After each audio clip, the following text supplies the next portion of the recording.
Hey there! Welcome back to Reddit Dating, best channel for cheating stories. Make sure to like and subscribe the channel for more spicy stories. It's as if he, 31 male, wants me to be his perfect accessory rather than myself, 24 female. Okay, I'm usually quite laid back about most things, but this has me worried. I'm in a relationship with Jim. I'm 24 years old and he's 31 years old.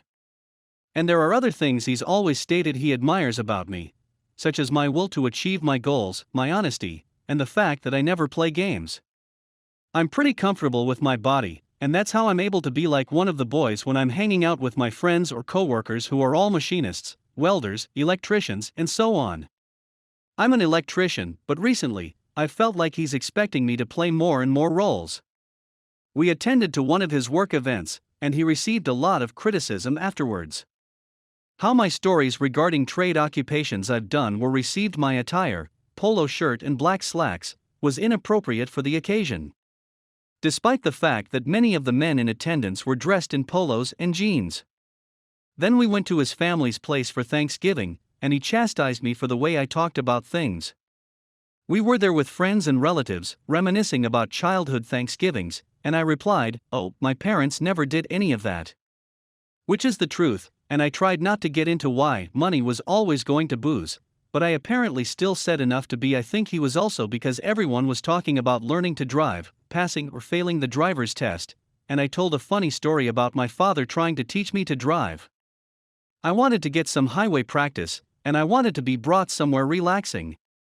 He drove me to what appears to be one of the country's most dangerous portions of highway in our old pickup truck, which had a fussy stick shift, and those old seatbelts that barely covered your hips. And once I'd finished sweating bullets, he was like, "Okay, I'm done here. If you did that, you can do whatever you want. Go take your exam." And I went ahead and passed. That is a hilarious story. Especially given the way I tell it in person. I know it makes people laugh every time I tell it. They did it for Thanksgiving as well. But my partner afterwards told me that it wasn't humorous, that it's a story to tell to a group of trot-eyes, but not at a suburban family Thanksgiving. The final straw came when we were about to go out to supper. I rode my bike there because I had sold my car and had been riding everywhere. I'm fortunate to live close enough to work and pals to do so. I was dressed in shorts and a tank top because it was warm. Like, I'm not really hot, but I get hot easily, especially when I'm exercising. So I showed up, and he was like, "Are you going into the restaurant in that manner?" And I answer, "Yeah," and he replies that my tank top and shorts aren't appropriate for a dinner date because they're too revealing. And now I know for certain that he admired how I dress revealingly and be completely at ease with my body at the start of our relationship. Even going to more posh restaurants than that one. As a result, I was agitated and perplexed. And I shouted at him over all of this things that was piling up. To say the least, you seem to want me to take on more and more roles. You like how straightforward I am, and how I can hang out with the guys. But then you want me to pretend to be someone I'm not in front of your family. You want me when things are exciting for you, but why haven't I altered a thing, but I'm dressed for you now? I can't pretend to be classier and wealthier than I am with your family, more feminine than I am with your coworkers, and more modest than I am tonight. I'm tired of feeling like I have to dress up like your little Barbie doll. He became enraged, claiming that I obviously didn't realize there are varying standards of appropriateness for different venues. Which isn't true at all. I know to dress modestly, wear pay, and not swear in front of my superiors at work, and I know when I can relax and let loose around my friends. What is the next step? I'm stressed out and tired of it. Story number 2. My wife has been having an affair with a coworker for a year. I ditched her. She withdraws and wishes to remarry. My ex and I met in college and were madly in love for 4 years. After graduating in 2010, I married. I discovered her in a year-long affair with a coworker in 2013. I was devastated. She claimed they loved each other, were soulmates, didn't mean to hurt anyone, and so on. Only 3 months later, we divorced. I was devastated. Worst period of my life. I was in mourning for over a year. They got married, according to what I've heard. I got tired of being sad one day, so I let go of her totally in my heart, got off my buttocks, and actually moved on. I'm a programmer by trade, and I decided to work as a pre-sales solutions consultant for one of the world's largest software businesses. That job has been amazing. I've gone all around the world.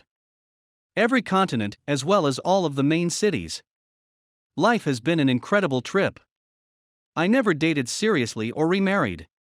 I'm not against casual dating, and have dated gorgeous women from all around the world. After my marriage experience, I determined that wasn't my route and have been content ever since. Sometimes lonely, especially around the holidays, but mostly content. I'd had enough of traveling for a time, so I moved roles and am now stationed in a big city in the United States. On a Saturday morning, I'm sitting in a diner eating breakfast and reading the news, Facebook, Reddit, and so on, when someone says, "My name?" Oh my. The voice sounded like one of my female coworkers, so I looked up to say hello, and my jaw fell. It's my ex-wife calling. I'm over 2,000 miles away from our former hometown, haven't seen her in almost 6 years, yet she's still there. I was taken aback. All I could say was hello. I hate to admit it, but she was stunning.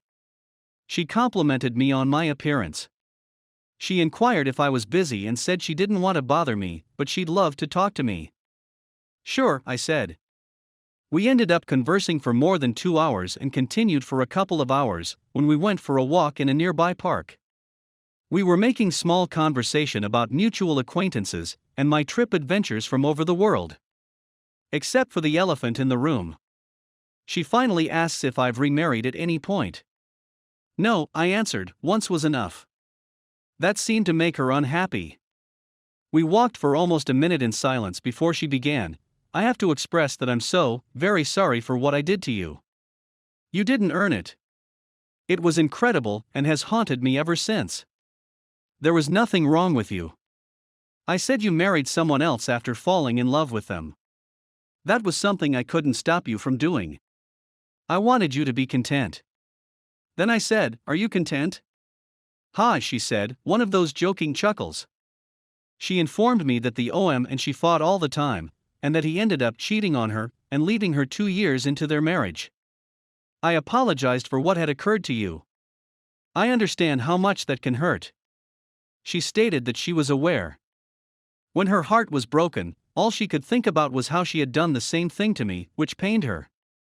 She claimed she was depressed for about a year, participated in self-destructive conduct, and then went to counseling to figure out why she was so messed up. She claimed that was incredibly helpful, and she eventually grew up a few years ago, and now takes herself responsibility for her own behavior. She ended up coming to this city because she has a favorite, and who lives there, and following her second divorce before the age of 30, she needed to make major changes in her life. The modifications were noticeable. She is unquestionably more mature. We said our goodbyes since I needed to get ready for an evening with friends. We exchanged contact information and decided to meet for coffee and discuss further. That's what we've been doing.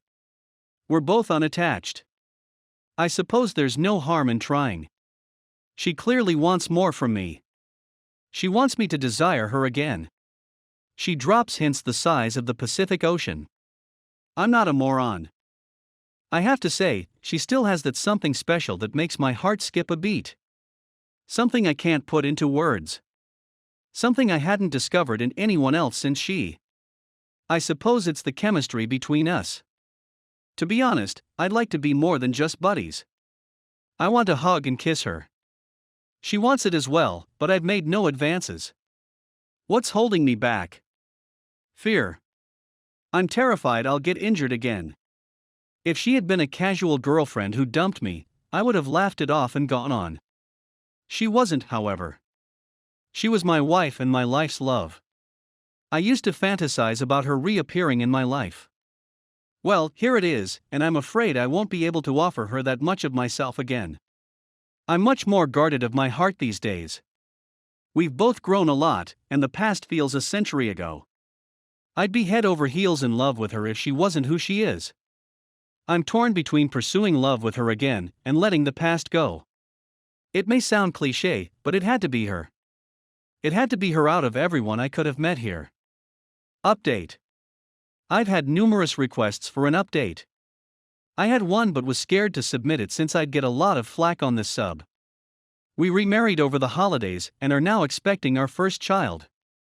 She has matured significantly as a person. I've done the same. We're no longer children. We're in an adult relationship now, and it's a lot better than it was before. Add in the chemistry we've always had, and it's fantastic. I couldn't be more thrilled. I do want to address the allegations that she pursued me. She didn't do it. She had relocated to our current location before I had. She had truly moved on, had gone to treatment, and had matured tremendously as a person. I happened to be in that diner at the time. We believe it was fate or some other intervening factor. We're neither religious, but the astronomical odds of us meeting into each other, both single, in a city neither of us had ever lived in, are difficult to dismiss. The cosmos clearly had a plan for us. I wish you all the best. My only piece of advice is to not close your heart. You never know who will enter your life.